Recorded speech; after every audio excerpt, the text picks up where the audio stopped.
Dakota land where the skies are wide and the freedom stands. With a Bible in my hand and a prayer in my heart, living this life where the wild plays its part.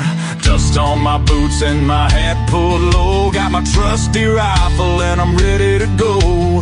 Hunting the game as the sun hits the sky in the heart of the 701. I feel so alive. Guns and the 701, that's how we roll. Faith in the good Lord, that's how we hold the line of the legacy that runs through our veins in this wild, wild land where the spirit remains. We're living free, living bold, side by side, with God on our plate and our hearts open wide.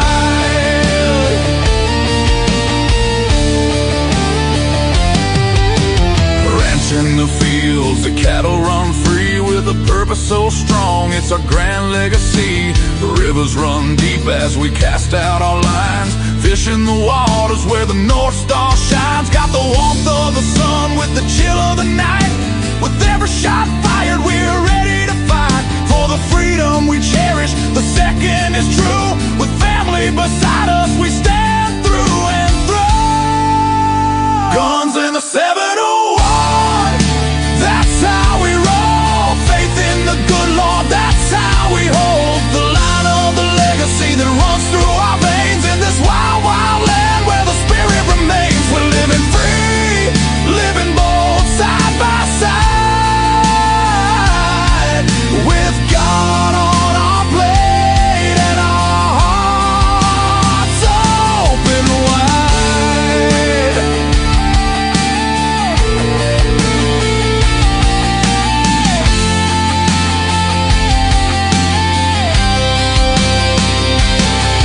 In a world that's spinning with sins that they wield, we stick to our values. Our fate is revealed with the word as our guide. We tread on the earth, a community built from the love, not the curse. Raising our voices, singing loud through the night, for God and our freedom, we'll continue the fight. Let the rifles ring out, let the spirits align. In North Dakota's embrace, our souls intertwine. So when you hear the gunshots and feel that proud sound, know it's faith and freedom that echoes around. From the fields of the ranch to the depths of the lake, with God on our side, there's nothing at stake. Guns and the 71, forever we'll stand in the heart of our faith in this great free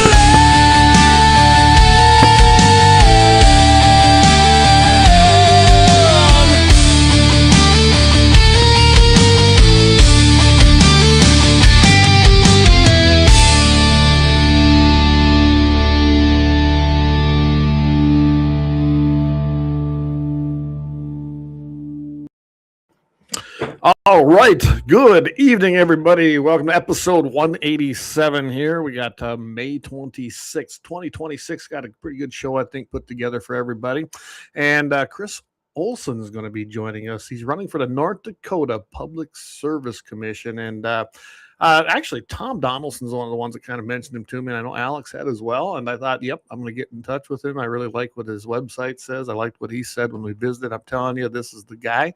So we'll have him on. We'll click him in. I know he's waiting here. But let's start out like we do each and every week. And that's with our Second Amendment.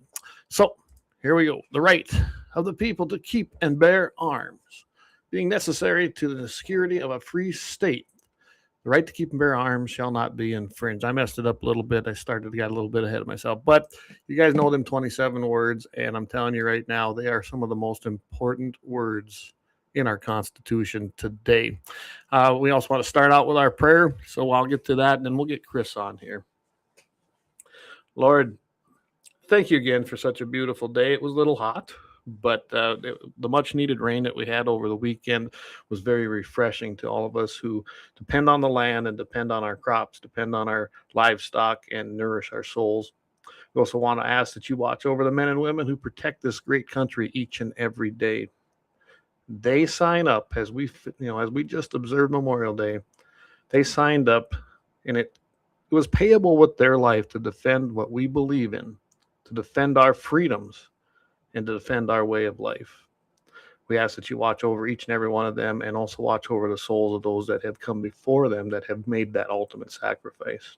Please be with all of our candidates and our leaders as they prepare to enter into our government here in North Dakota and in our nation.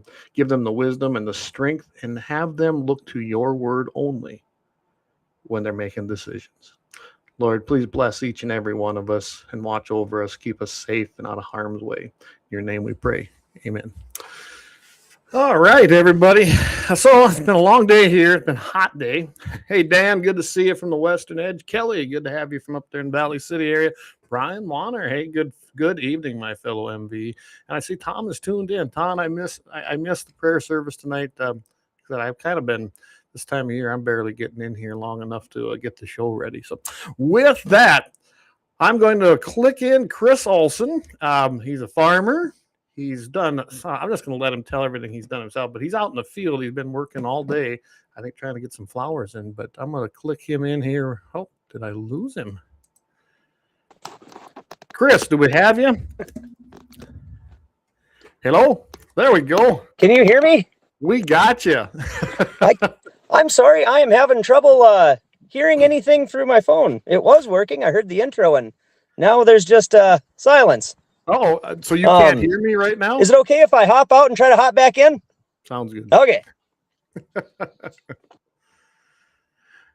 Things happen, guys, when we have guests on, and especially brand new guests. He told me he was going to be out there planting today. He had some planter issues, so he got it fixed up, and he's going to be going to the high spots, so he had some service. As you can see, this is a working guy. This is me and you, everybody. So that's great. Here, let's click him in now.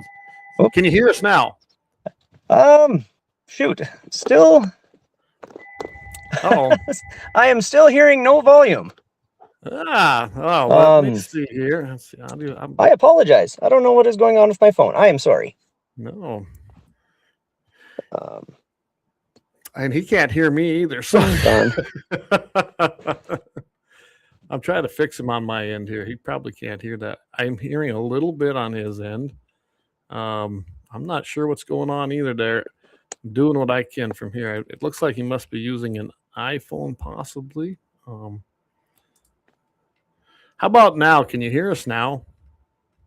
Nope.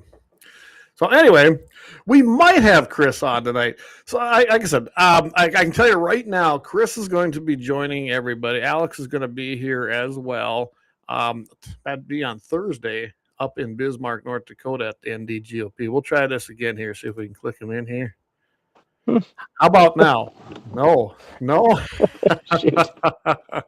We can hear Chris. Good. Wonder if tell you what, everybody, I'm going to take a very quick break. I'm going to try to call Chris and see if we can't figure out what's going on. So bear with us. We're going to take a break and thank some of our great sponsors here and see if we can't get this audio taken care of.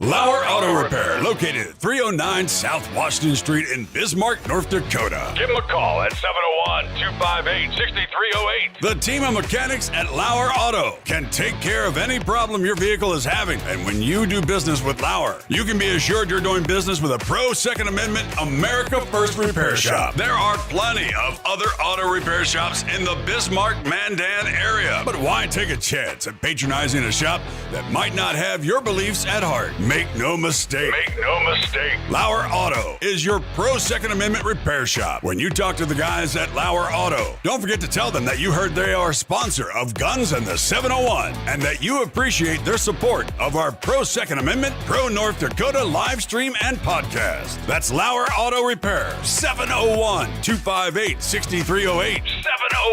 701-258-6308. Located 309 South Washington Street in Bismarck, North Dakota.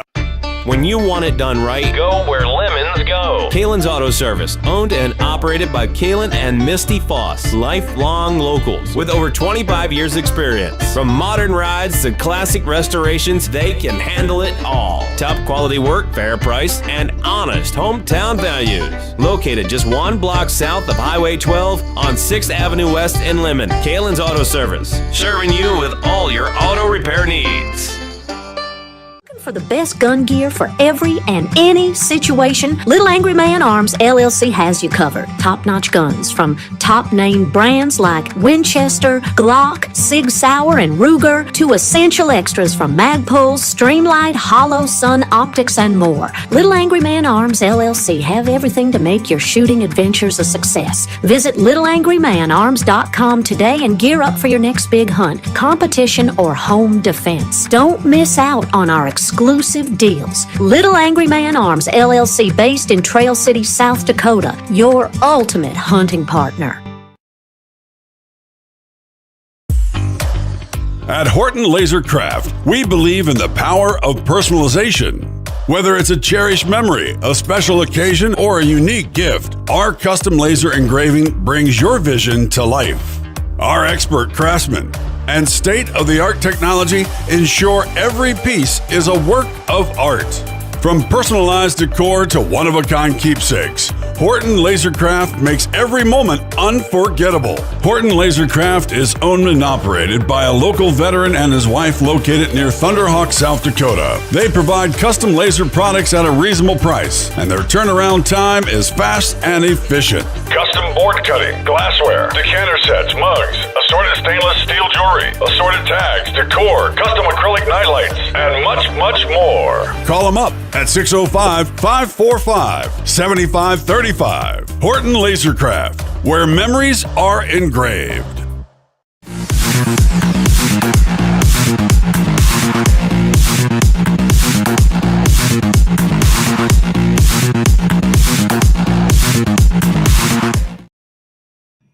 All right, we are back. Can you hear us now, Chris? Uh-oh, we lost him again, it looks like. We had him, it looked like. So anyway, I'll tell you what, a little bit I know about Chris. As I just talked to him today, had a great conversation quickly this morning. I will tell you that I know that he's going to be right here. I'm going to pull this up here. It's pretty hard to see it. It's the District 15 GOP candidate meet and greet. This is Thursday night, April 30th, 2026, Ramsey County Event Center. And you're going to be able to meet him Thursday there at the, you're going to have Alex Blas there. You're going to have Kathy Freilich, Donna Henderson, Kent Wilson, Devin Stahinski. Hope I got that right. I want to meet Devin too. And then Chris Olson. So you want to join everybody there. And then I'm going to be at the ND GOP headquarters. I believe that's Thursday as well. And that's for a barbecue. Chris, can you hear us now? Uh-oh. I apologize, Clayton. It's just not working for me today. I am sorry. No, hold on. I'm going to give him a call, guys.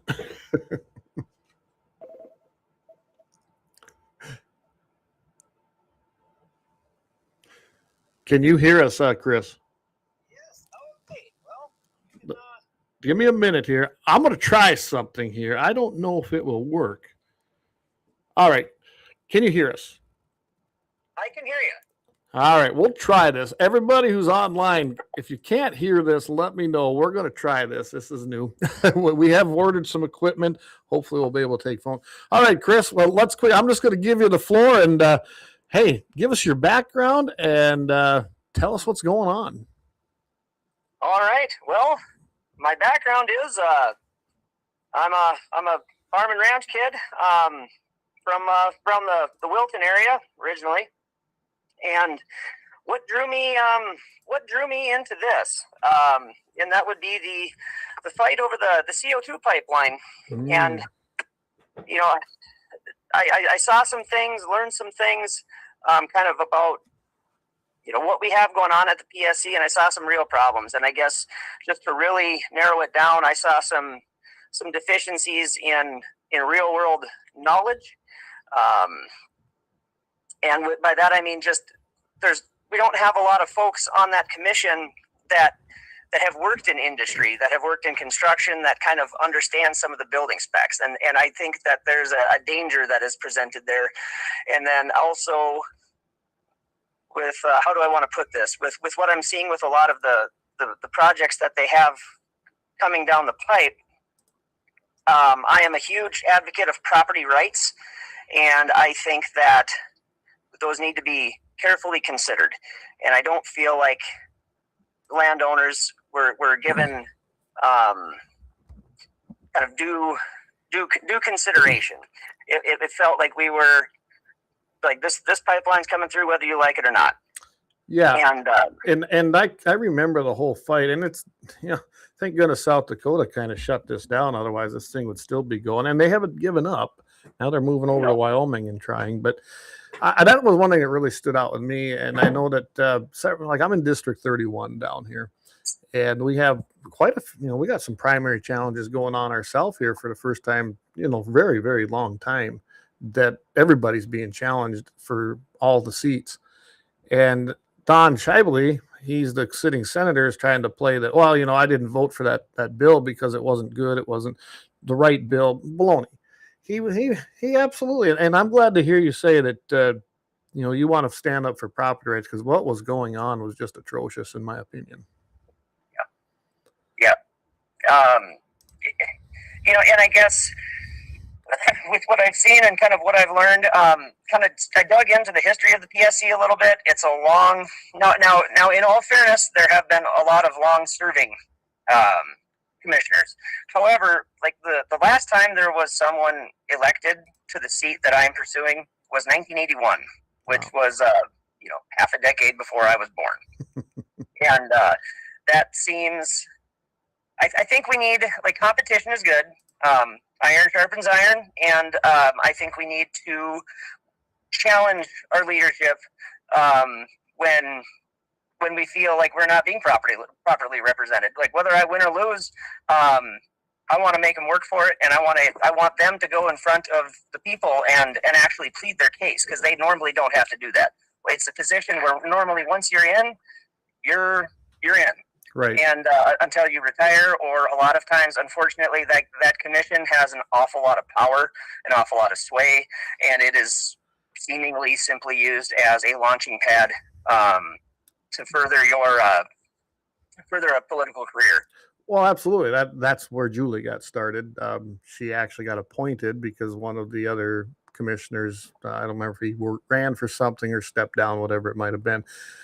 But that's how she got on there, got appointed, then she ran while she was running. This is why I was so against her, is I specifically asked her about the Second Amendment, because that's what we do here, right? I mean, that's our big thing. Uh-huh. She just basically said, well, what's that got to do with this position? I go, well, a lot. It tells me your ideology. Plain and simple. And I'm pretty sure I know what your position is on that. Well, you know, my position is, if I can afford to do so, if I want an F-22 Raptor, I should be able to own one. Oh, I love it. I love it. Yes, that's the true meaning. I love it 100%.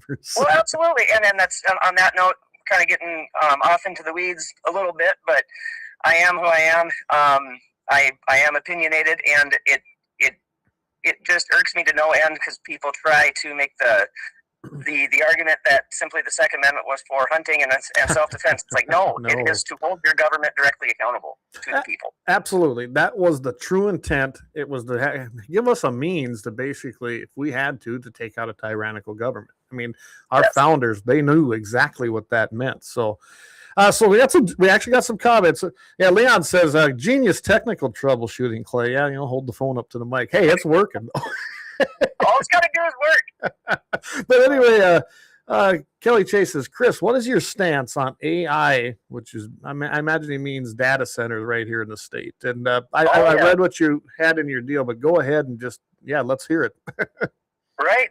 And so, and that's been a topic where I have had to do some deep diving and as fast and furiously as I possibly could. Because coming into this, I was more like I mentioned before, CO2 pipeline focused and being an advocate for private property rights. Kind of what that has, where I'm at with the data center issue is I am disappointed with that our legislature wasn't able to get some statewide framework of regulation in place. I have not called for a ban on them. Just quite frankly, I'm 40 years old, but I have the probably the technical background as far as with technology that probably your average 60-year-old has. I mean, I farm with a 1990 Concord air seeder. I run a 2670 case to pull it. Everything's mechanical. It's dumb like me.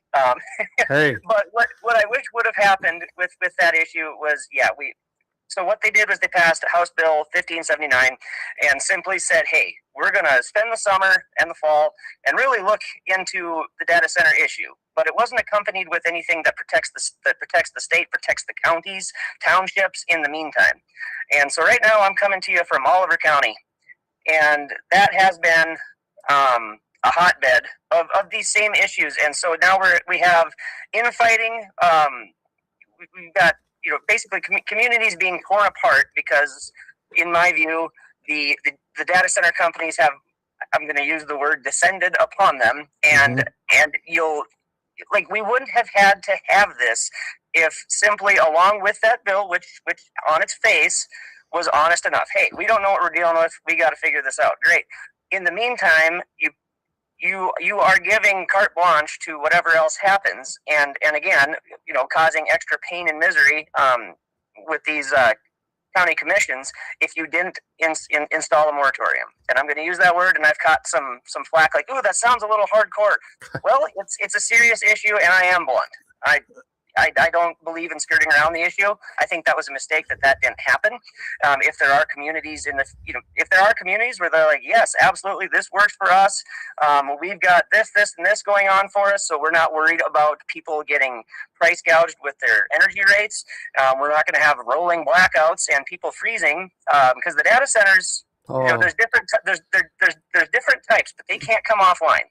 I'm sure they have backup generation, that sort of thing, but when the wind's not blowing and it's 40 below,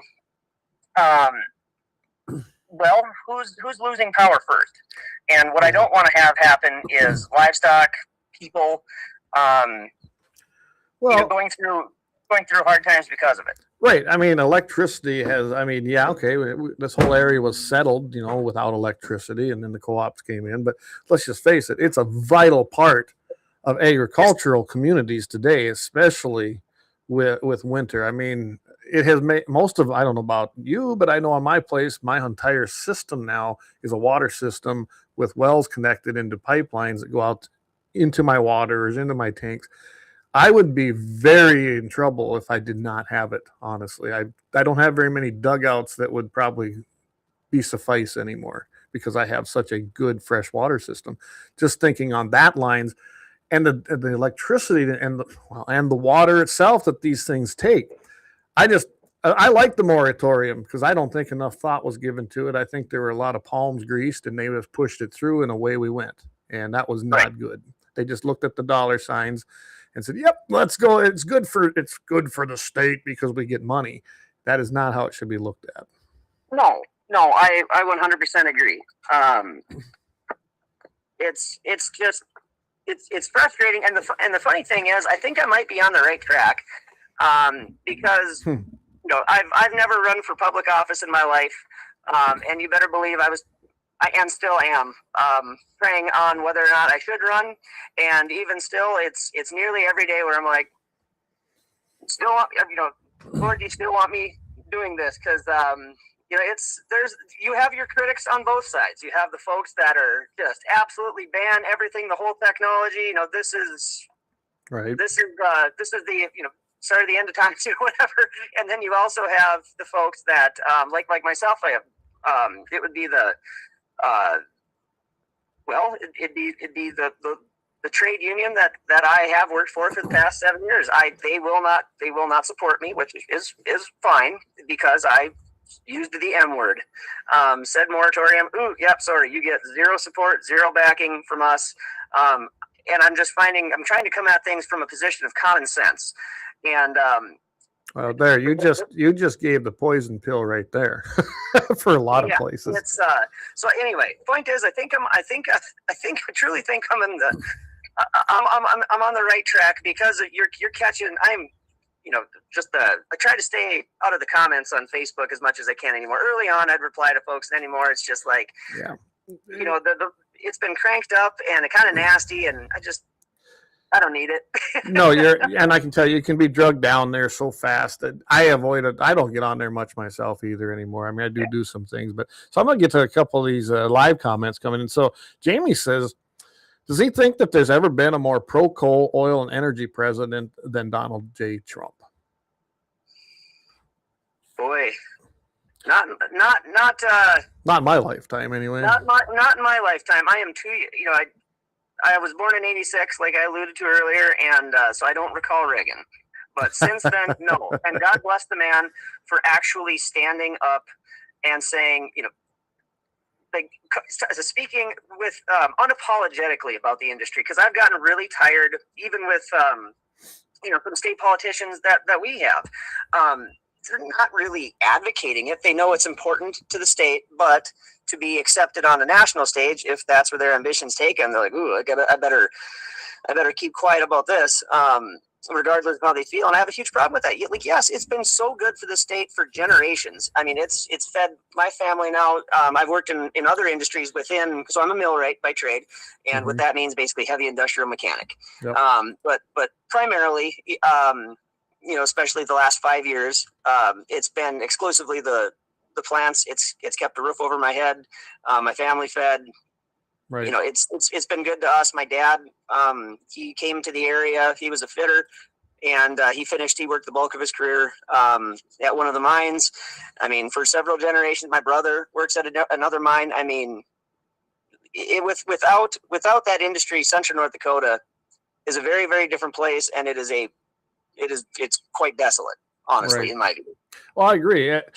You've got to have coal, and I'm going to tell you flat out right now, I'm not a fan of wind. I've never been in all of the above. If they want to do it, go do it on your own. Don't waste my time, and don't tack it onto my MDU bill. That's what that whole renewable energy thing is for, and that's all about politics too, and what I call the green new scam. I've never believed in, quote, climate change. Since I'm 51 years old. We went from acid rain from global cooling to acid rain to the ozone is going to just kill us all. Then it was global warming, and now it's climate change, and none of it's come true, because I don't know about you, but some people got to be very arrogant in their own thinking to think that us as man could actually destroy what God created that quickly. I just don't buy it. But I 100% agree. And I just have a quick observation or question to ask you, I guess. Yeah. And one side effect that I've noticed of the proposed data centers apparently have completely solved the climate change problem, because with the amount of juice these things take, and I want people to it's amazing. You have to understand what a megawatt is and what that powers.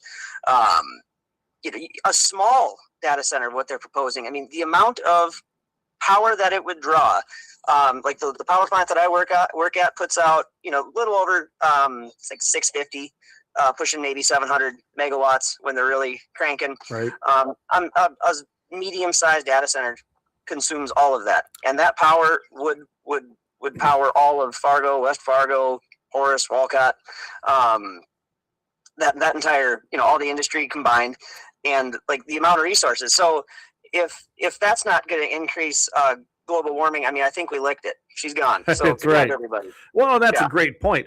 The amount of energy they consume, and Leon pointed out, it takes 5 million gallons of water daily for the server cooling to start. And that's The reason they moved up into this area anyway is because of our climate that we have in the wintertime. It gets cold, right? It's going to help on the cooling for these things. The amount of power, the amount of resources they consume, we don't have it. We don't have it. And I know there's a big push now. So early on, and honestly, in my view, if there are some data centers where they're thinking of just simply kind of tapping into the local grid, I don't see how that works. I'm not saying that things, if going that route, if we're all in on this idea and that's what we want to do, okay, the amount of upgrades that we would have to put in, I mean, would have to be just absolutely phenomenal. I've made that point and got all sorts of hate as well. But I'm just saying, you can't have it overnight. Something's got to give, because the transmission lines that are up were built to serve a certain amount of draw, a certain number of customers. And if you are all of a sudden doubling that pool, well, it takes twice the supply. Just think of electricity like water. I was just gonna say, it's just like a water line. Exactly. And so, if that's the route that everyone wants to go down, okay, well, yes, but there's groundwork that has to be laid, or there's going to be pain. What that looks like exactly, no one knows for sure. I guarantee you, one of the pains would be we will pay it. if at all possible, they'll make us pay it. And I know some of them have talked about the new technology where there's small nuclear reactors that come in basically the size of a storage container that you can put on a truck. I mean, I think now there's 3 or 4 startup companies that are doing that. That may be, helpful, but I don't think we're just there just yet either. I don't know, but I just don't see how they can tap in without having an immense amount of pain. This isn't going to be small. It's going to be immense, because right now, I mean, we're not building any more generation stations, really. No. And just in the last, let's see here, we have lost, I know of 3 coal plants that have been shuttered and demoed.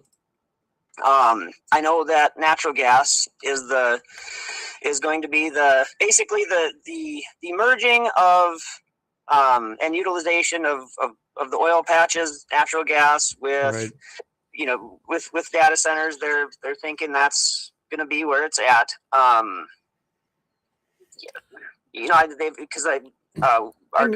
governor gave $500 million of our money to WBI, so to assist with putting in the Bakken East pipeline, going from the oil patch out to terminating out in Fargo, and then from there would be branches along the way to serve generation for mostly data centers.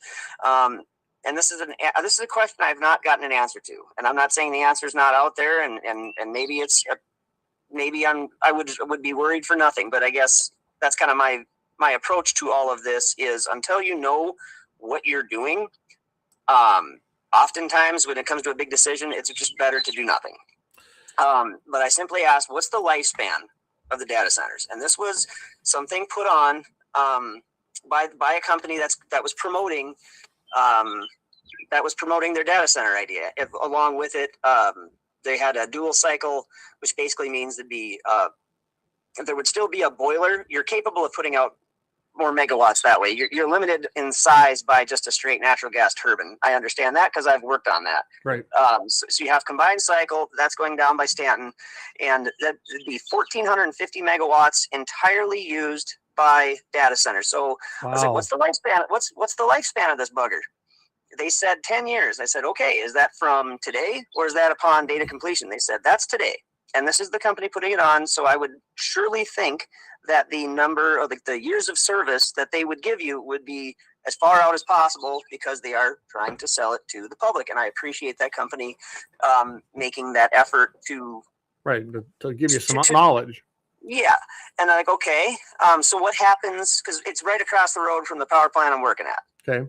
And they're also tied in to the same, they moved all the transformers to the other side of Highway 200. I'm like, okay, what happens at the end of that time frame when, let's say there's, we no longer need these gigantic data centers, And that's a whole other topic as far as the necessity, but we'll just, that from the PSC standpoint, we'll stay out of that one. What happens to this power plant over here that has been around for 50 years that 150 people work at? When that generation, modern tech, is already there, I mean, it's going to get shuttered. It has to.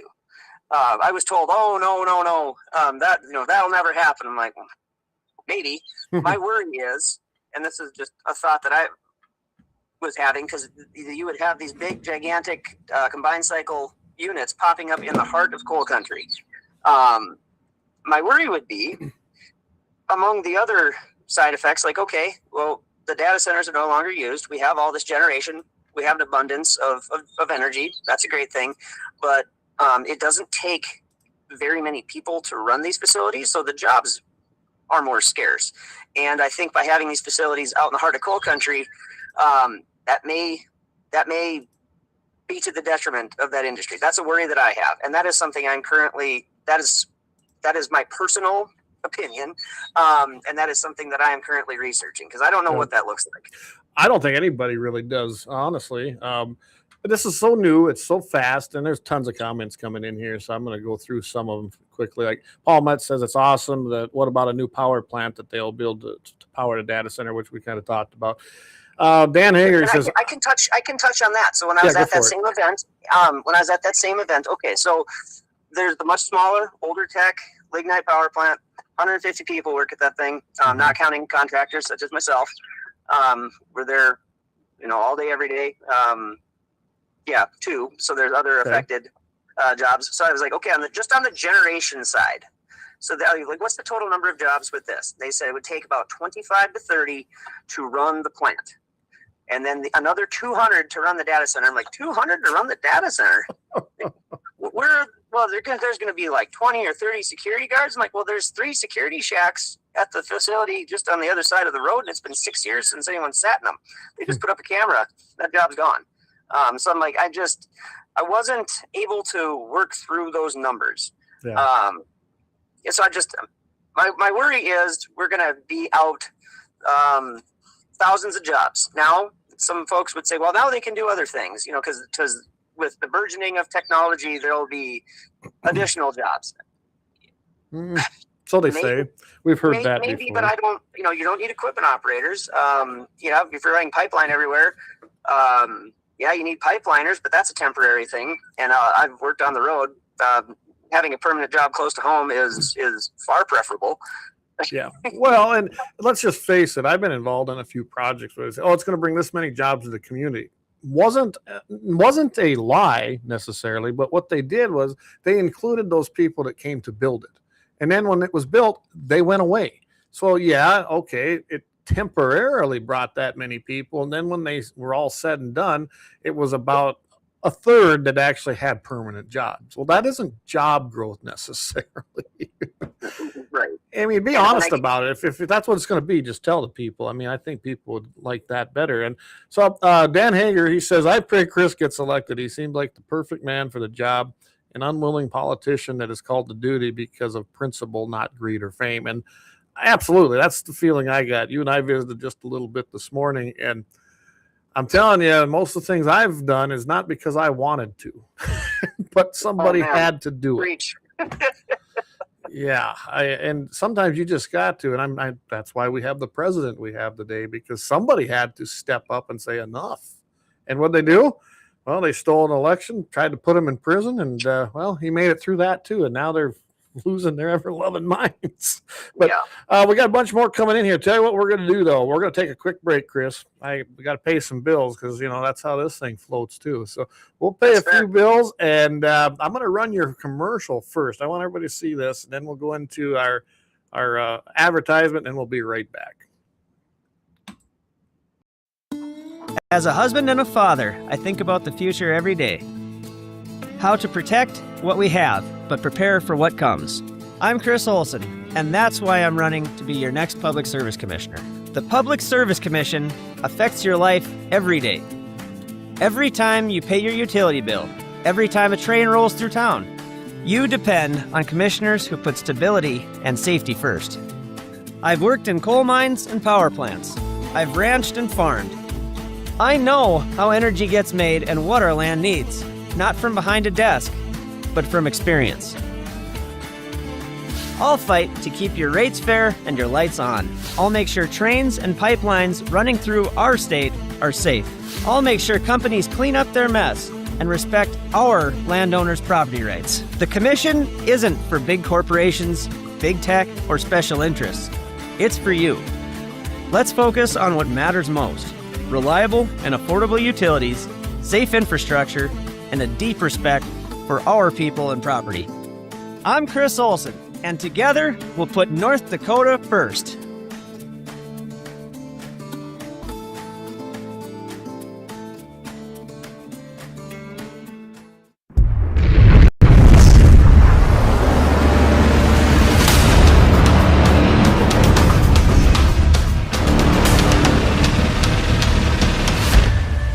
LAUER Auto Repair, located at 309 South Washington Street in Bismarck, North Dakota. Give them a call at 701-258-6308. The team of mechanics at LAUER Auto can take care of any problem your vehicle is having. And when you do business with LAUER, you can be assured you're doing business with a pro Second Amendment America First repair shop. There are plenty of other auto repair shops in the Bismarck-Mandan area. But why take a chance at patronizing a shop that might not have your beliefs at heart? Make no mistake. LAUER Auto is your pro Second Amendment repair shop. When you talk to the guys at LAUER Auto, don't forget to tell them that you heard they are a sponsor of Guns and the 701 and that you appreciate their support of our pro Second Amendment, pro North Dakota live stream and podcast. That's LAUER Auto Repair, 701-258-6308. 701-258-6308. Located 309 South Washington Street in Bismarck, North Dakota. When you want it done right, Go where lemons go. Kalon's Auto Service, owned and operated by Kalon and Misty Foss, lifelong locals with over 25 years experience. From modern rides to classic restorations, they can handle it all. Top quality work, fair price, and honest hometown values. Located just one block south of Highway 12 on 6th Avenue West in Lemmon. Kalon's Auto Service, serving you with all your auto repair needs.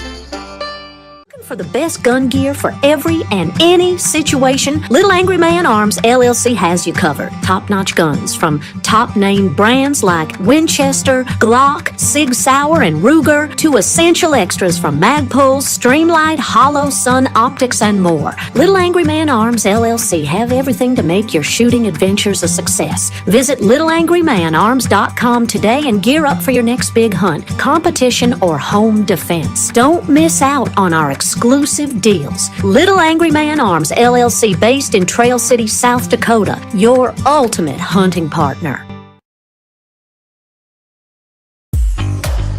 At Horton LaserCraft, we believe in the power of personalization.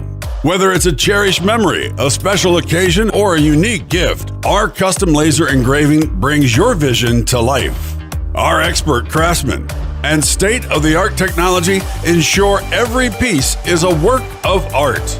From personalized decor to one-of-a-kind keepsakes, Horton LaserCraft makes every moment unforgettable. Horton LaserCraft is owned and operated by a local veteran and his wife located near Thunderhawk, South Dakota. They provide custom laser products at a reasonable price, and their turnaround time is fast and efficient. Custom board cutting, glassware, decanter sets, mugs, assorted stainless steel jewelry, assorted tags, decor, custom acrylic nightlights, and much, much more. Call them up at 605-545-7535. Horton LaserCraft, where memories are engraved. Hello, I am Greg Carls. I'm running to be your Perkins County Sheriff. This county is not just where I work, it is home. For over 25 years, I've been involved in many aspects of the law enforcement world, from private corrections to dispatch and jailer. For the past 18 years, I've been South Dakota State certified. For 16 of those years, I have served right here for the people of Lemmon and Perkins County, not just as a law enforcement officer, but as your neighbor. I've been there on people's hardest days, and I've never forgotten the responsibility that comes with that. I'm a husband, father, veteran, and man of faith. Those roles shape how I serve. with compassion, humility, and respect for every person in the county. My time in the U.S. Army Reserve and my deployment to Iraq taught me the value of standing strong when people need me most, and being part of a team is invaluable. Being your sheriff isn't about power, it's about you, the people. I'm asking for your vote on June 2nd so I can continue serving this community and county I love as your sheriff.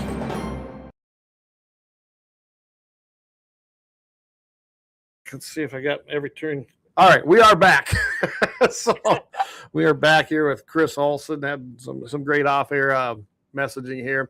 So we were just talking about the data centers and crossover and things that go on in North Dakota politics. And anyone that's listening to this and chiming in, you guys all know what this is. I want to bring up one thing, and I'm going to also bring up what someone else said. So JD says, so if he's against data centers, I just want to correct you, Jamie. He didn't say he's against them. He's cautious, right? Did I characterize that right, Chris? Yes, that is 100% accurate. I have never called for a ban, because coming into this, like I say, my reasons for running, we're from another place. The data center issue, that was something I've had to try to very quickly wrap my head around, and I've deep dove it as much as I can with the time that has been allowed to me. And I guess I'm kind of approaching the issue. I'm like, okay, well, sell me on this. Like, what is the benefit for us average North Dakotans? And all you hear really is, well, increased tax revenue. I'm like, oh, okay, that's what this world needs more of. Larger government. Anything else? Well, they can build you schools, and like, okay, well, I think overall our education system is doing, decent. I mean, maybe for some, and everybody's got a vote, and that's the beauty of this country. If you disagree with my viewpoint, that is totally fine. I'm just seeing, like, I'm not seeing the jobs. I'm not seeing this long-term boom that is just, going to pull us all out of the squalor that we now live in. Honestly, I love my state. I like it. I'm looking at, unfortunately, there's a few wind turbines there up on the hill, but I mean, it's a beautiful place. I loved the way that I was able to grow up, working cattle, riding horse, just, the rural life. And I would love my children to be able to experience something that's reminiscent to that. Right. And I want to safeguard what we have, because there's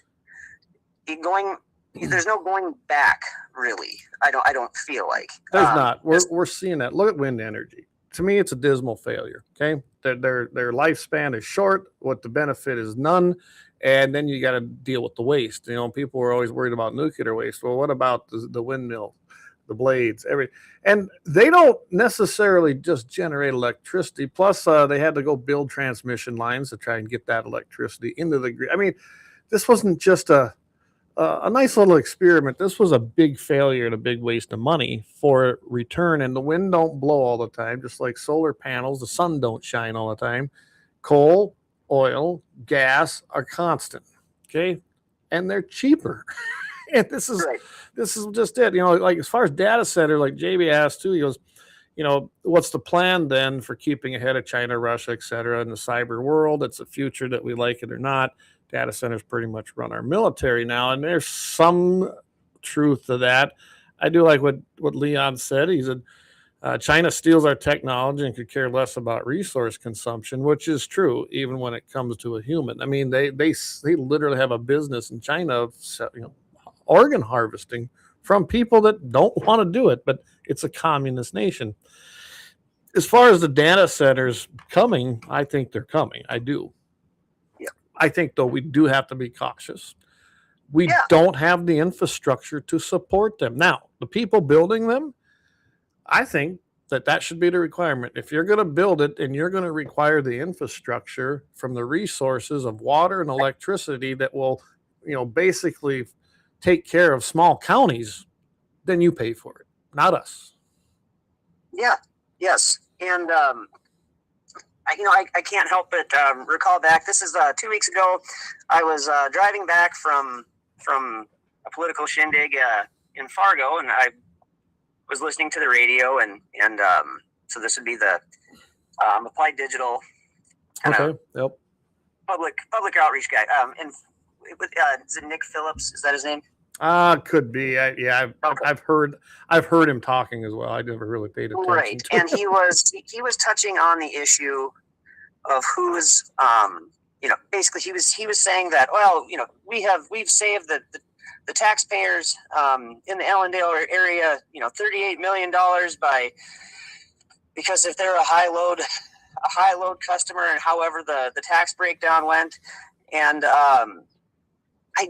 how it was framed up as like, well, how have you saved anybody anything? And then was also saying that I'm talking like the individual rate payer, like just like, no, you pay your rate is your rate. And I think he was saying like some of the built-in fixed charges were now $38 million cheaper. And that's a whole other discussion. He also touched on the infrastructure, the upgrades, and that they would be, taking that on. I also know some folks down in that area they were fired up and bringing forth evidence to the contrary. And I guess from where I'm at, that brings me back to just like, hang on a second. Before we get too far down a road and people no longer have reliable service or affordable power that we've come to enjoy in North Dakota, let's figure out which projects, because I'm not calling for a ban. And I think that they are coming, but I just want to go about things in a very smart way. And I think we should look at each project individually, because if I really have trepidations about the projects that are going to be tapping into the grid. And like you were talking about who's paying for that infrastructure. Right. Some folks down there were saying that the ratepayer was getting hit either directly or indirectly. They were noticing some. Yeah, you're seeing that where these are, they've been built down south of us, into some of those states. And that's exactly what they're seeing. I know people down there, and that's exactly what they've seen. And that isn't right. Things were fine until they moved in and started consuming power. And then we had to build more infrastructure, had to build more everything, get more power. But eventually, unless we start building power plants, you're not going to make any more power. Where's this power coming from? How is it going to get there?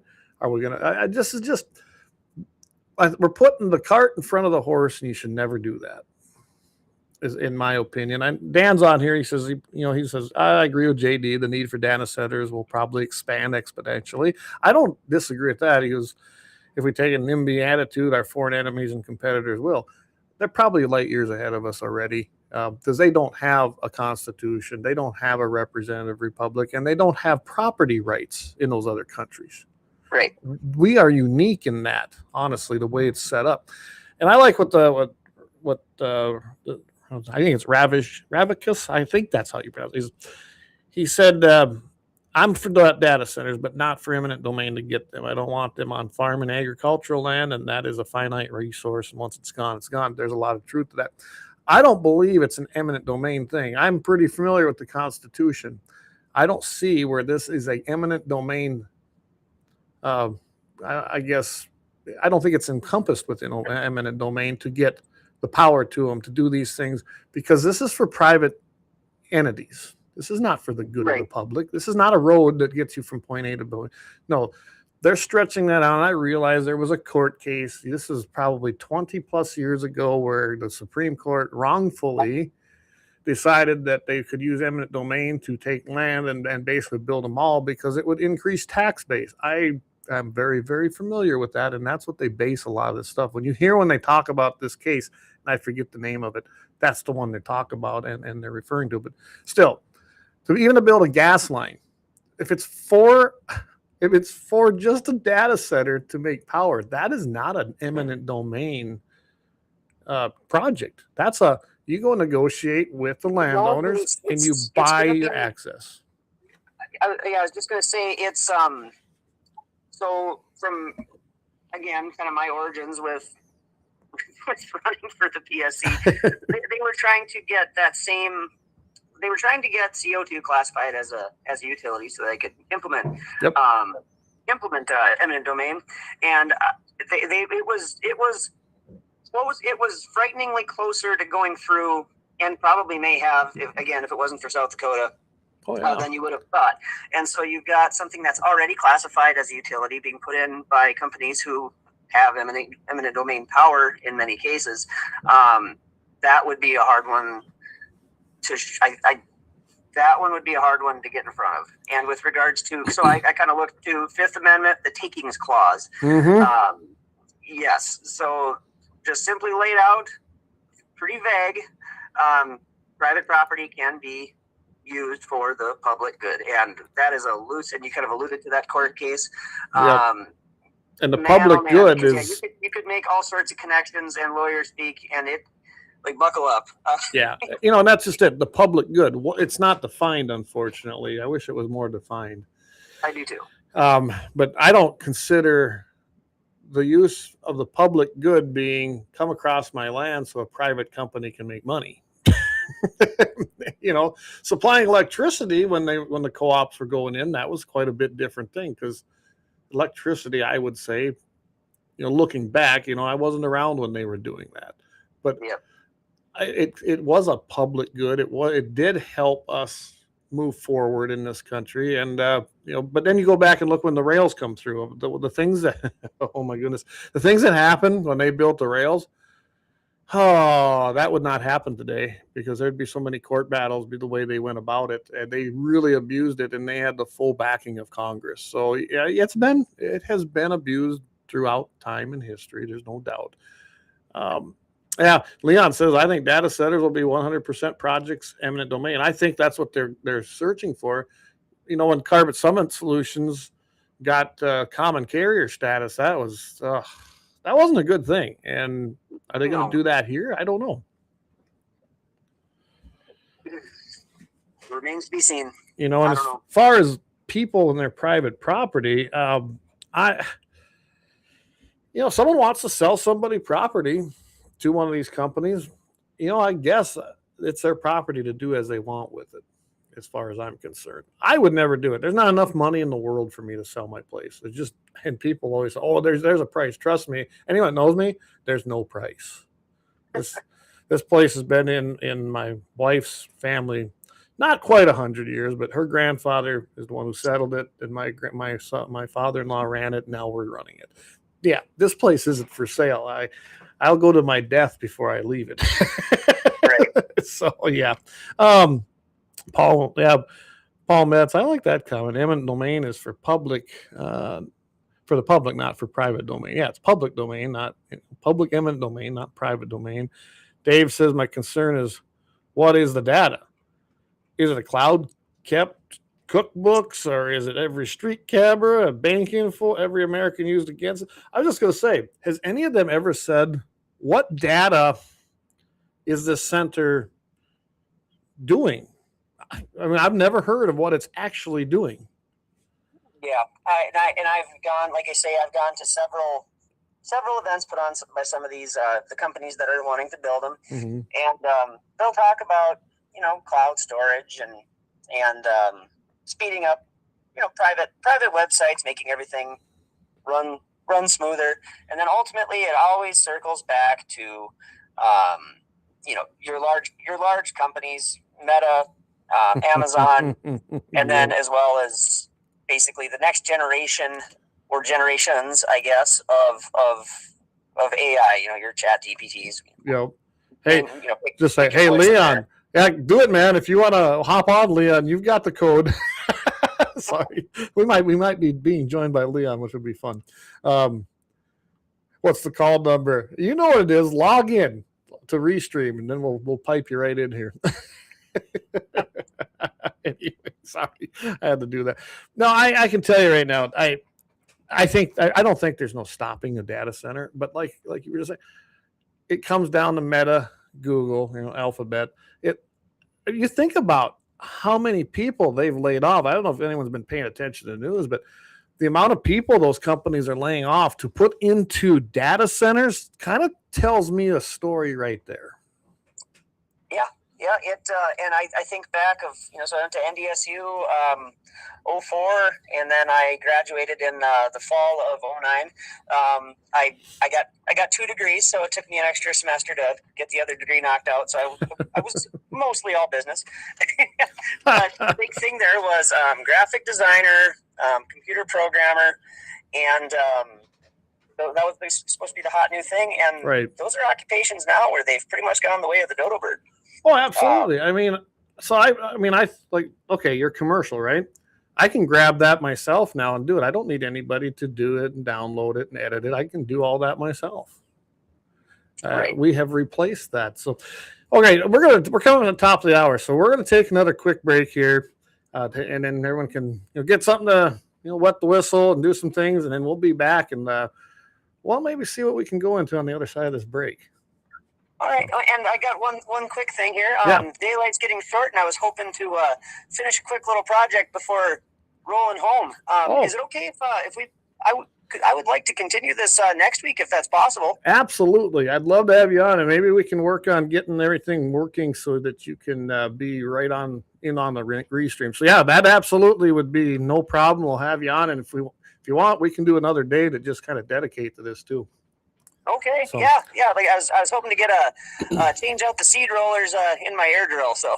All right, sounds good. Well, you go get that crop planted, and if for sure, I will be seeing you Thursday again. Why don't you tell everybody? It's at NDGOP headquarters. Do you know the time on that barbecue? We're trying to get there about 5, but I believe it is starting at. I think it's officially starting at 6:30 or 7. I'd have to double check with Alex on that one. All right. That was his brainchild, and I'm going to try to be there about 5 and start barbecuing. And I'm sure just if folks showed up at 6 even, we'll be there. Just come, stay as long as you want, and then take off. But I think officially the kickoff is like 7. Yep. But if you want to show up earlier and leave earlier, totally fine. We'll see you there. And that's all Central Time, everybody, and I'm planning to be. So, Chris, thanks for joining us. We will pick this discussion up again, and let's get out there. Go hit his website, everybody. I just can't stress enough. He's got a ton of information on there, and it's chrisolsonfornd.com. So I really highly encourage you to get out there and check out his website so that you can see exactly what Chris is about. And hopefully you haven't voted yet with all the early voting that I can't stand. But get out there, and if you're voting that way and you haven't placed your vote, make sure you mark Chris. And there's another guy on there, I think Devin. Isn't that his name? Or is it, yes, sir. Yeah. Devin Stachinsky. And that's the next guy I want to have. Maybe we'll have both of you guys on together. Maybe that's something we can do. So, all right. Well, Chris, go get her done, and we will talk with you Thursday, and we'll try to get you on here again. All right. Thank you, sir. Yep. Thank you. Pleasure having me. Bye. Yep. All right, everybody. So that was Chris. Again, it's top of the hour, so I'm going to take a quick break here. We'll come back. I got some other things that we can talk about, but I think that that's your guy for Public Service Commission. I truly do. So, all right, we will be right back after our break at the top of the hour.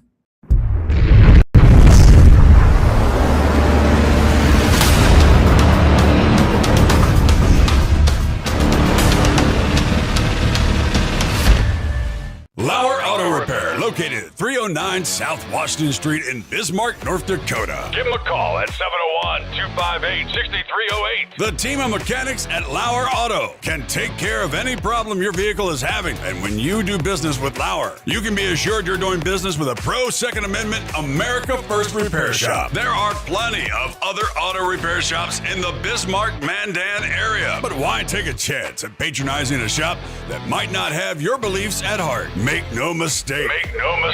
LAUER Auto is your pro Second Amendment repair shop. When you talk to the guys at LAUER Auto, don't forget to tell them that you heard they are a sponsor of Guns and the 701 and that you appreciate their support of our pro Second Amendment, pro North Dakota live stream and podcast. That's LAUER Auto Repair, 701-258-6308.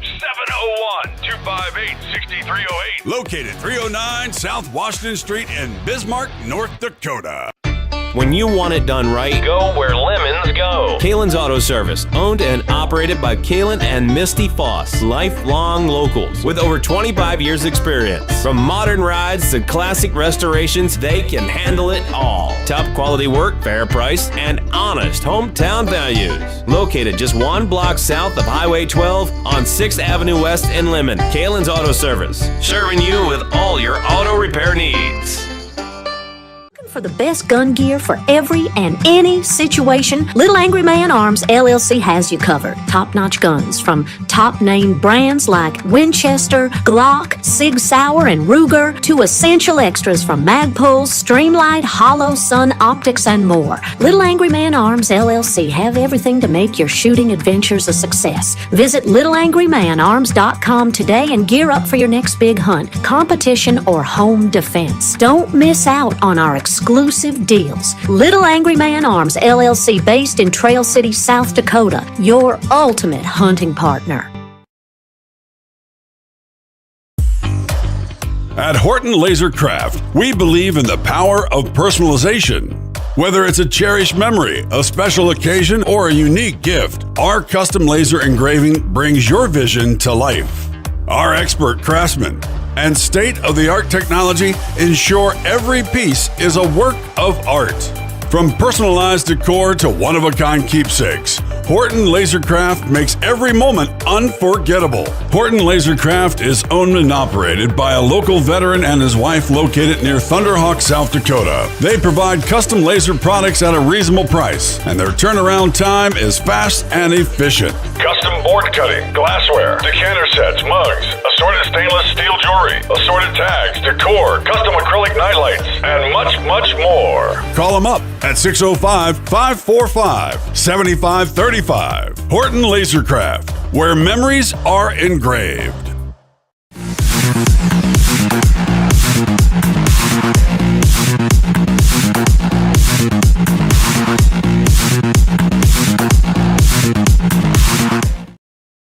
All right, we are back. I appreciate Chris coming on. I sure wish that we could have made that work a little better, but hey, that's just how things go sometimes. I think it worked out okay. I'd never done it like that.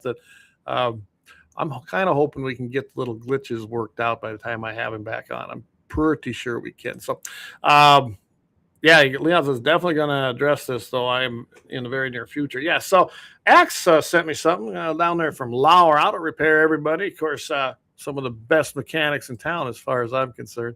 Been a great sponsor of the show. I'm just going to give them a quick plug here. You know, there he is, 309 South Washington Street, LAUER Auto Repair, 701-258-6308.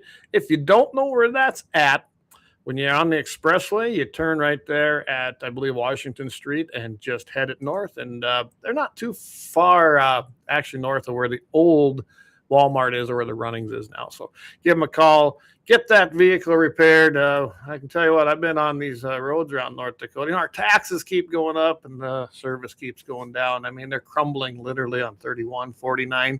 Even that stretch between the junction there all the way in the Mandan is getting pretty horrible. But Axe sent me this. He's got the top U.S. states by data center count. So check this out, everybody. Virginia is number one. They're the leader.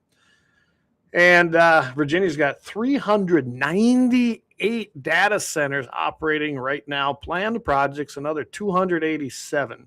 Texas has 296 with 170 planned additional projects. California has 277. Well, isn't that strange that California would even have them, especially with the water and electricity problems they have now? Maybe that's why they got worse. I don't know. And another 54 planned. Illinois, 139 with 123 planned. And then Georgia with 94 and 141 coming online being planned. So that's what's happening. I have no doubt that's what we're going to see here. I'm with Chris, though. Cautious. We need to take caution. We can't just start going into this. There's too many unknowns. I wouldn't do that with anything. I truly wouldn't. I never have. And I'm a planner. So the planner in me would be like, wait a second. And I'm pretty good when I'm looking at somebody I can tell if they're lying. And I can tell you some of these guys I've seen talking, pretty sure they're lying. I don't think it's going to have job creation they keep saying. I think that the strain on resources is going to be probably at least 10 times more than they're saying when it's all said and done. And all of them seem to have expansion. So I know a guy that's down there by the one in Georgia, or one of these in Georgia. They got it built, and then they bought a ton of land around it, and now they're expanding, which is going to take more power and more water. So this isn't going away, but we need to be able to get real data on the data centers, see what maybe the 10, 20, 50-year outlook is on it, and try to plan accordingly and see what we need to do to make it not be a strain on the land, on the water, on the electricity, on everything around here. We can't have that. We just can't. We can't go Wild West on it. And I would never vote to do that myself. If they came in right now with what they've got and what I've heard, I'd be a no. We don't have enough information. We just don't. Tons of comments coming in here. And they're counting on the broader public not understanding the issues from Leon surrounding data centers. We're not drones. You can't just say China and we run. We need to think about it. Absolutely. And I'm in that camp. I'm not necessarily against them. They're here. But I am not going to give them free reign. I wouldn't personally give them free reign. I'd have to first go track the money. Who's got the most to make on it? Always follow the money. Always follow the money. Always follow the money. It's that simple. Utility-led seizures like PPL in Pennsylvania and PSEG in Maryland, is from Leon, are using eminent domain to secure rights of way for transmission lines such as Sugarloaf Transmission Project and Maryland Piedmont Reliability Project to support data center energy demands. Yeah, and that's what I'm most afraid of here. I don't know if you listen to Chris, everybody, the amount of power he's talking about. And we don't produce that. And then they'd step in here and hook up to the grid. Then what? We got to be able to produce the power. And it is like water lines. So when we built our water line system here, we upgraded the lines just in case. I didn't go with what I needed. I was looking 20 years down the road. Am I going to acquire land? Possibly. So I got bigger well pumps. I have bigger pressure tanks. And I put double the size of the line in here so that we could handle that if we ever needed it. I didn't go with the minimum. Same with electric. Can those big, are we going to put bigger power lines in? They can only carry so much electricity down a line. I don't know. I have no clue. So anyway, that's some of the things there. Leon's just saying that. Yeah, electric utilities and grid operators frequently use eminent domain to acquire land for high voltage transmission lines and infrastructure required to power them. A practice driving local conflict in states like Pennsylvania, Maryland. And Leon's he's not just pulling this out of his rear end, guys. I've been watching this too. And that's right now, that's probably, I'd call it, Leon, you can correct me, but I'd call it ground zero as to what we're seeing with the expansion and the power demands that aren't there and they need. And they don't care. They go pay the politicians off. And they'll pass stupid things like giving them common carrier status. They don't call it out there probably, but yeah. Yeah, like I said before, 24 megawatts per an hour per day for a small enterprise facility, 24 gigawatts per day for a large hyperscale campus. There you go. That's just it. Anyway, I'm not against them, but we cannot run into this thing and go, yeah, let's just do it. No. And I don't care, and of course, I already made someone mad about this. They're like, well, what's it going to do to the tax base? That ain't going to drop my property tax, I guarantee you. All that's going to happen is these horrible public schools, and I call them that. I'm not a public school guy. I think it's a failed system as well. They're just going to pump more money in them. They'll just waste it. I guarantee you the property taxes, which fund most of that, are not going to go down. Because a data center comes in and pays a bunch of taxes. I don't doubt they're paying more money to the schools. Guarantee it's not going to be property tax relief. Our property taxes will not go down. Guarantee it. Even if they tell you that, it's a lie. I don't know about anybody out there right now. Ours only went down this year because the bond went off for the new building that they put at the Selfridge School. Otherwise, they'd have went up. So I haven't seen a decrease in my property taxes in 20 years here. Just so you guys, I doubt any of you have. So, wonder what the easement map will look like in 10 years. Yeah, exactly. I don't know. Yeah, right. Leon's got it. Yeah. He says, we are in the infancy here, ground zero. Yeah. We just can't run into this all cheers and having fun and high five. And no way. I wouldn't be for that ever either. A little bit more on Chris. I kind of was looking at his stuff on here. So he's 39. Well, he's 40 now. He had a birthday. Raised in the Reagan area, area. Now living near Baldwin. He has a wife. They operate a small calf cow-calf operation and a forage operation with cash crops. That's what he was doing today, was working a little bit on that. So, yeah, I understand him wanting to get out there and get it done. So he's been in North Dakota for 39 years. He's got 5 children, 7 years with the union with Millwright, and 2 degrees from NDSU. He's a very hard worker. He's huge on property rights. So I had a discussion with him, and I guarantee you he's a property rights guy to the core. And I know how he feels on the Second Amendment. I wanted him to say it. I thought it was awesome. He goes, "Oh, I think I ought to have, essentially like me, if I want to have a tank." I seen somebody mention, Abrams tank. Absolutely, I should have everything the military has. I will never change my stance. I've never ever changed my stance on that, because the intent of the Second Amendment is to protect themselves from the government. That is the intent, 100%. So I'm going to need what they got. If I don't have it, if the inevitable someday happens, well, I guess we've got a plan. Maybe just put it that way. All right. Kelly Chase says, over the last 5 years, I've heard all about the grid. Not sufficient for electric cars. And now AI data.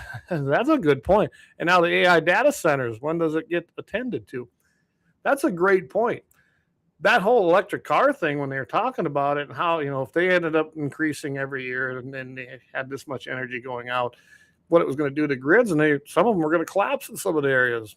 And I don't know if they ever got the project underway, but I believe they were going to put an electric charging station every 50 miles along the interstate, because the feds came in and supplied a bunch of money for it under some kind of program. So I don't know. I really don't know how to address that. I know we don't have the power grid to supply enough electricity to our current people and the data centers, especially if they keep growing. It just isn't there. Plain and simple. Anyway, I want to move on from that. I'm going to have Chris on again. I'm going to get the other guy on. But like he said, Thursday, NDGOP headquarters, and I said, you're right, I had the wrong flyer up there, Kelly. But they're going to have a big deal there. I'm planning to be up there. I'm going to slip it in there. I don't really have time to go, but I'm going because I want to meet some of the people that are going to be there. So here's one here. When the Revolutionary War happened and the militias were called out, did they have to unlock their guns from a gun safe, then unlock the ammo from another, then go to war? Nope, they sure as heck didn't, did they? And nor will I. In fact, my plan is to, I at least own something that shoots every caliber of our enemy, both domestic and, from other places. And any foe, I'll just shoot them, take their stuff, and we'll be ready to rock and roll. And we'll start arming other people. Yeah, Kelly's spot on, right, Leon? He is. I've never heard, and that's nothing. I've never really heard what a data center does.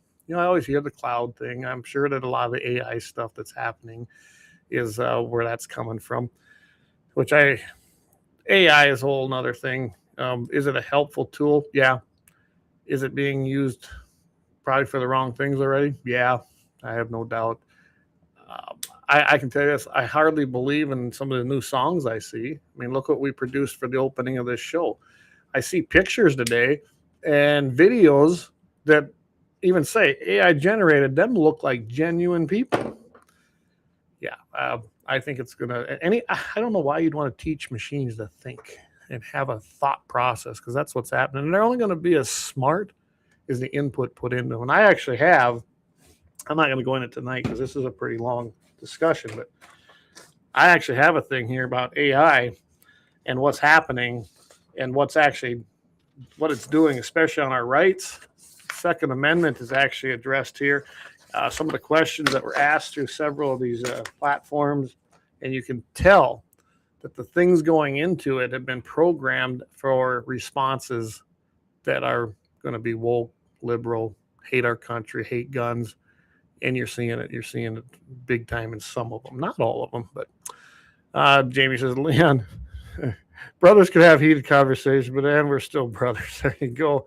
Well, I would hope we're all still friends here, Jamie, and I don't always agree on everything, but as far as I know, we're still buddies. So that's just how the world should work. But that's mostly in conservative circles, So, and by the way, Leon, I'm really hoping I know I'm going to be staying in Fargo Friday night.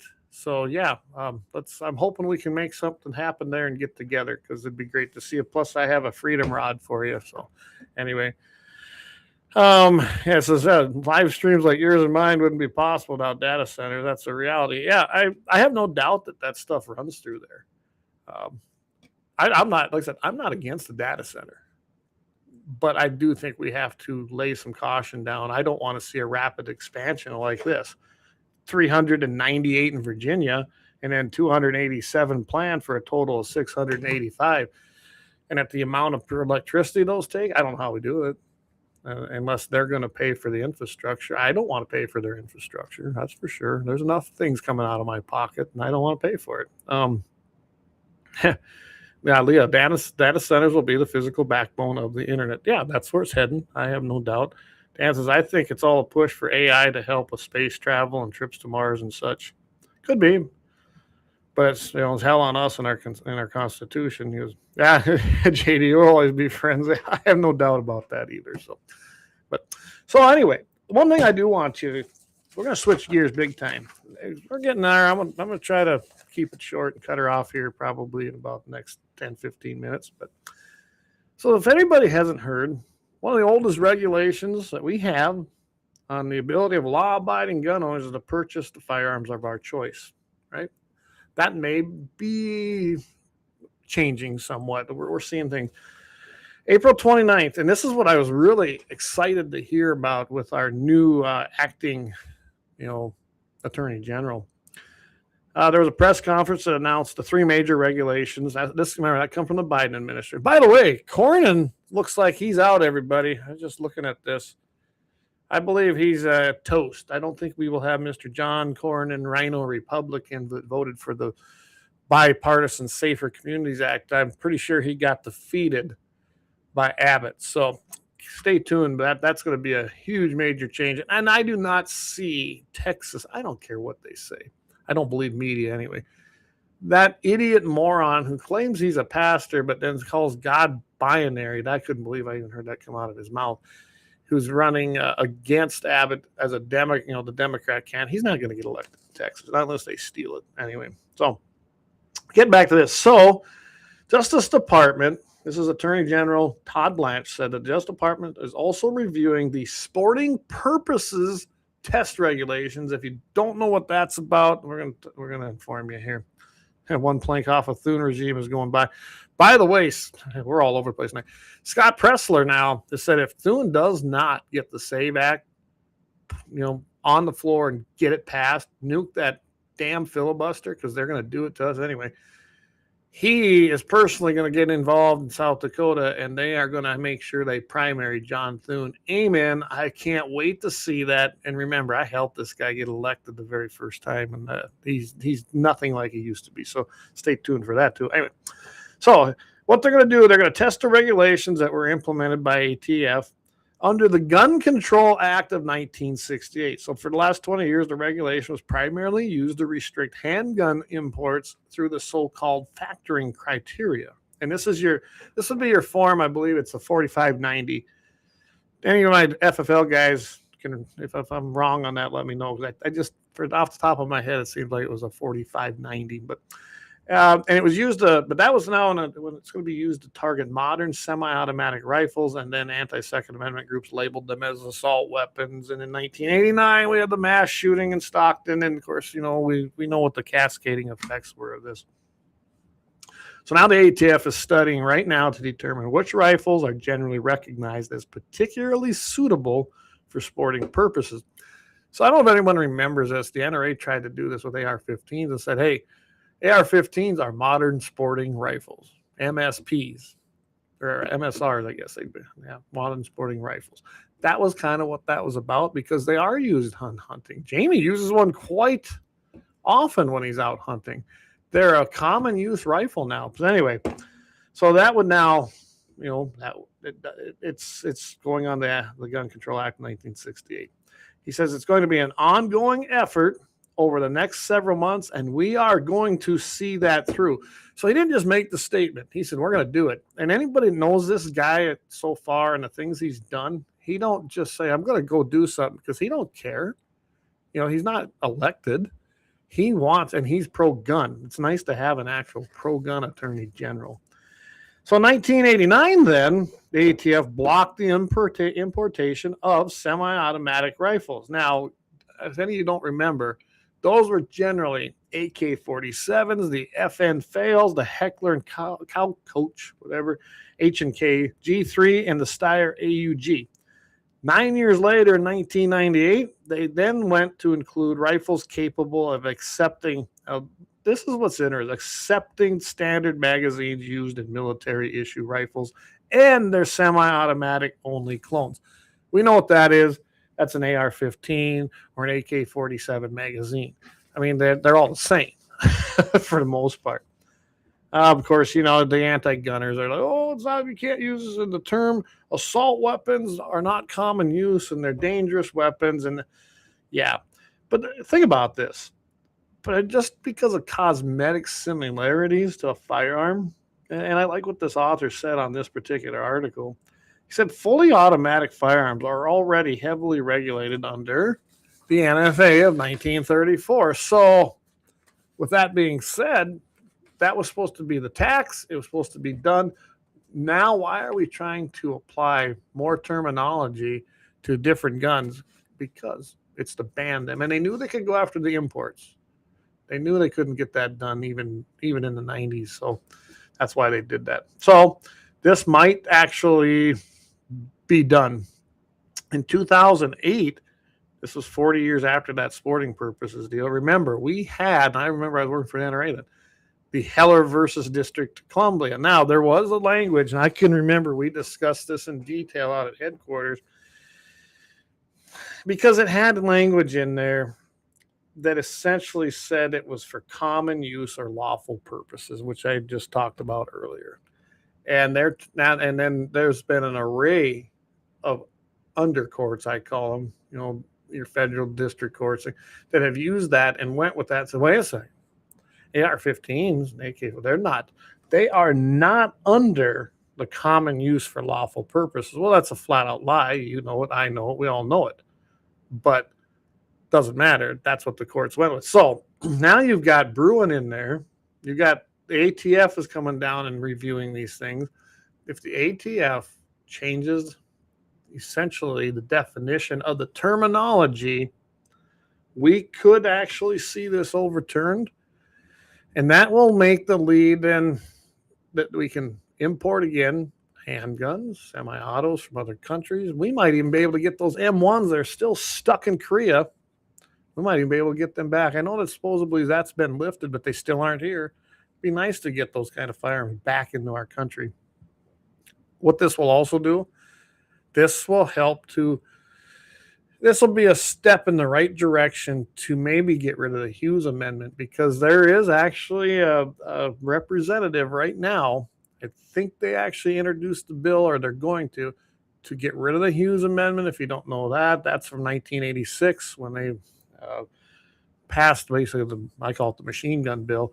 But that was the amendment that stopped all sales and importation of any basically class 3 firearm after 1986. So can you imagine if we could finally get rid of that? It was the one flaw. They did it in the middle of the night on a voice vote that's at that time they passed it and nobody was able. They really argued whether the parliamentary procedures were really being followed, and they went ahead and passed it. Even though I remember watching some of the video, it didn't sound like it was a profoundly yay vote to me either. So we shall see. I just think it's interesting. I wanted to bring it up tonight because I think it's important that everybody knows that these wheels are still turning.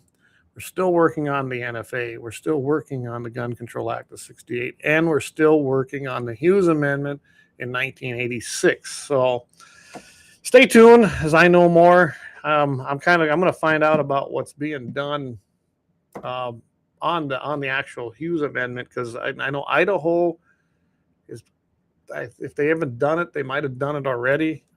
Maybe I'll have an update on Friday morning for everybody, but they were going to pass a law that had 4 triggers in it, that when that goes away, boom, Idaho's good, but it didn't have to be all 4, only one of them. So it'll be interesting to see where that goes.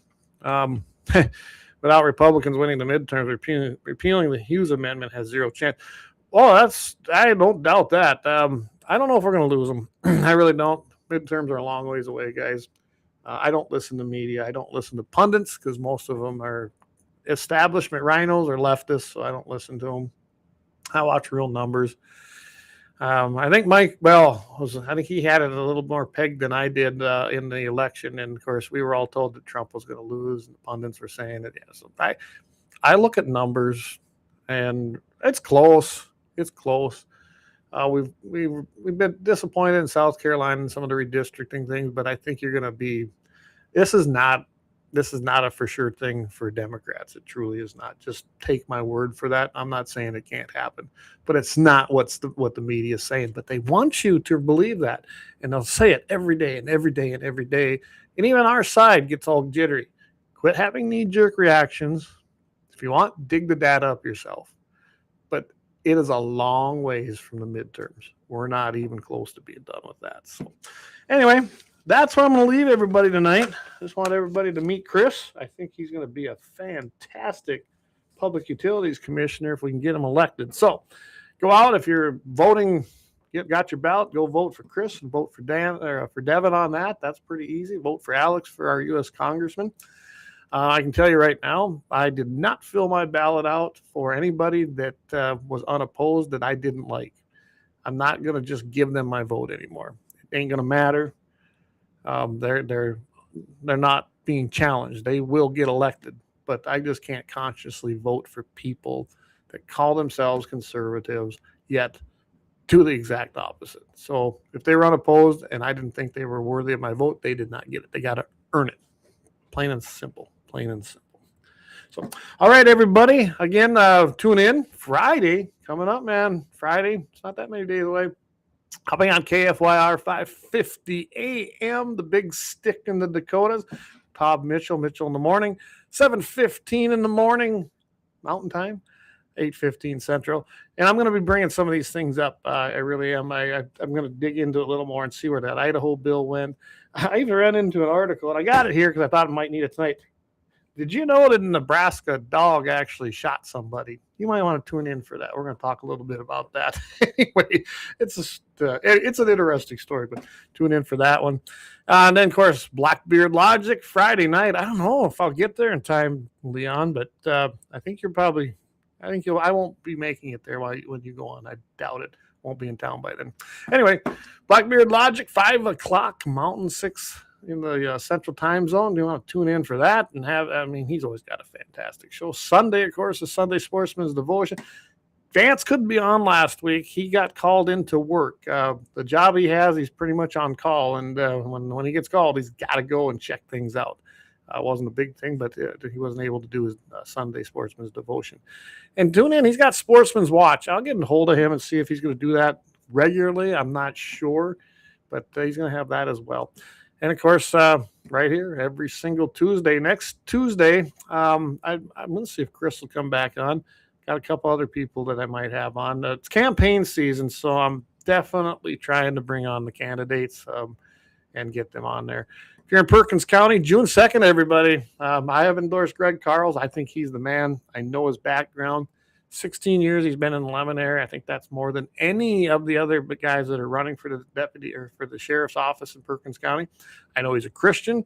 I know his Second Amendment belief is like mine and yours, and like we heard Chris say.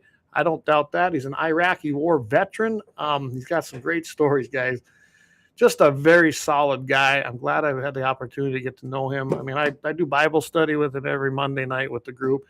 I'm telling you right now, that guy is a solid guy. He believes in law enforcement, but he also believes in the protection of the rights of us as citizens. And that's the kind of guy you want.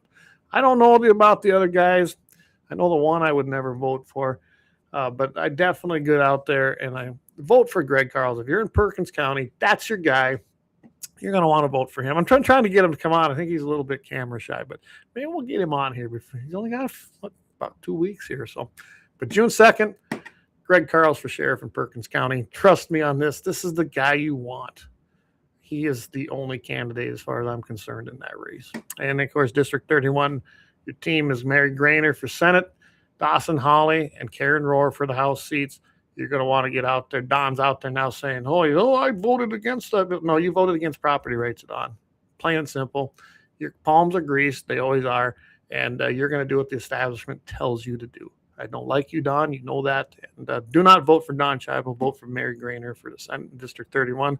Dawson Hawley and Karen Rohr for our District 31 House seats. Jim Schmidt, you got beat by Dawson for a reason. You weren't any good. And I don't know the other guy, but I do know how Karen votes. I know how Dawson votes. That's your District 31.